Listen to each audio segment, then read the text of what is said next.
Hey fellow grapplers, my name's Dr. Josh, and if you're watching this video, chances are you hurt your low back doing jiu-jitsu, wrestling, judo, or some sort of martial art that we all love. Now, I know the first thing that's going through your head is probably like, how soon can I get back? What should I do? How long is this gonna take? But basically, I'm gonna show you what actually happens when you do hurt your low back pain, when you have a disc bulge, and why a lot of grapplers get lower back pain and disc herniations.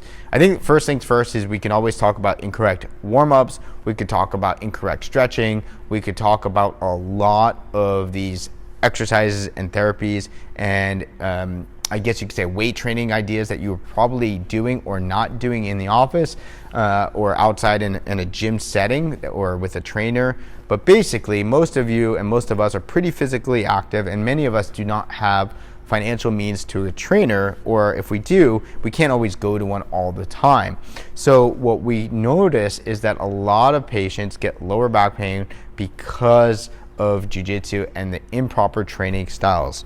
Now, typically when we hurt a disc or a low back, what we're doing essentially is we're putting pressure on a nerve. So basically when we hit that disc, for whatever reason, when we spend a lot of time in this C-shaped rounded position, we're always like this, playing guard, we're always doing like this, we're always on our back like this, kind of doing something like that, or we're even inverting a lot, right? We're doing a lot of inversions to help secure our spine. But when we're inverted, like think about this, right?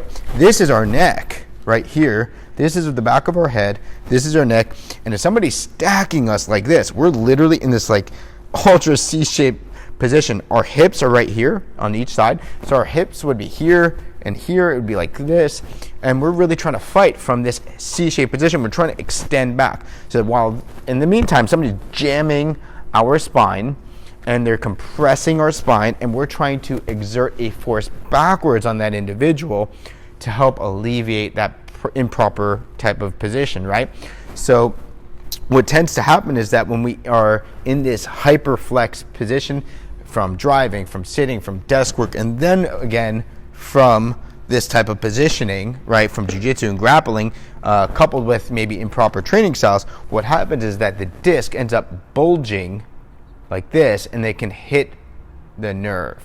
And so what tends to happen in that type of case is that we get a lot of deep, dull, achy pain. We tend to hit maybe the nerve that goes down our leg. We get numbness and tingling. But basically, this is the primary reason that a lot of jiu-jitsu guys and gals out there get a lot of low back pain.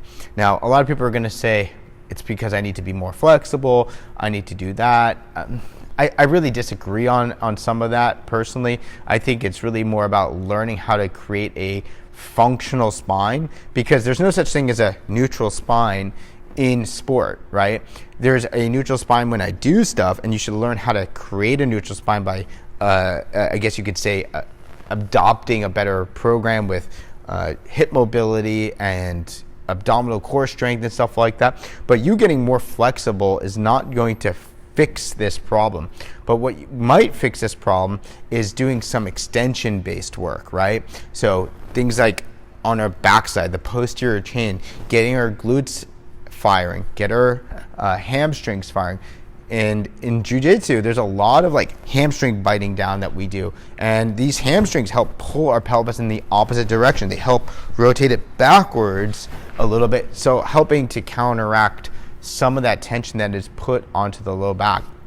I think a lot of jiu-jitsu guys and gals spend a lot of time stretching out the hamstring, and it does not show a lot of effectiveness. Most people are actually weak behind the hamstring and need to strengthen it. So if I had to choose one of the exercises that I would recommend, it would definitely be hip mobility. It would definitely be hamstring strengthening. It would definitely be glute strengthening. And it definitely would be after deadlifts and weightlifting that we do some press-ups and some extension-based work.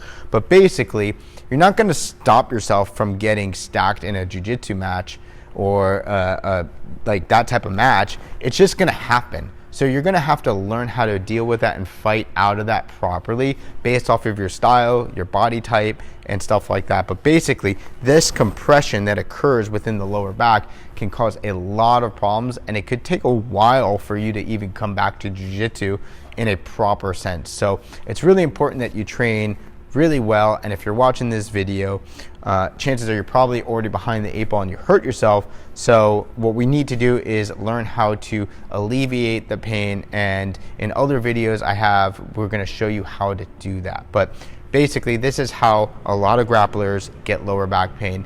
All this inversion, all this stacking needs to be accompanied with flexibility, mobility, and a lot of strength training to help counteract those forces, and you need to really stay strong within the spine and the hips. So thanks again for watching. I'll see you guys on the mats. Have a great day.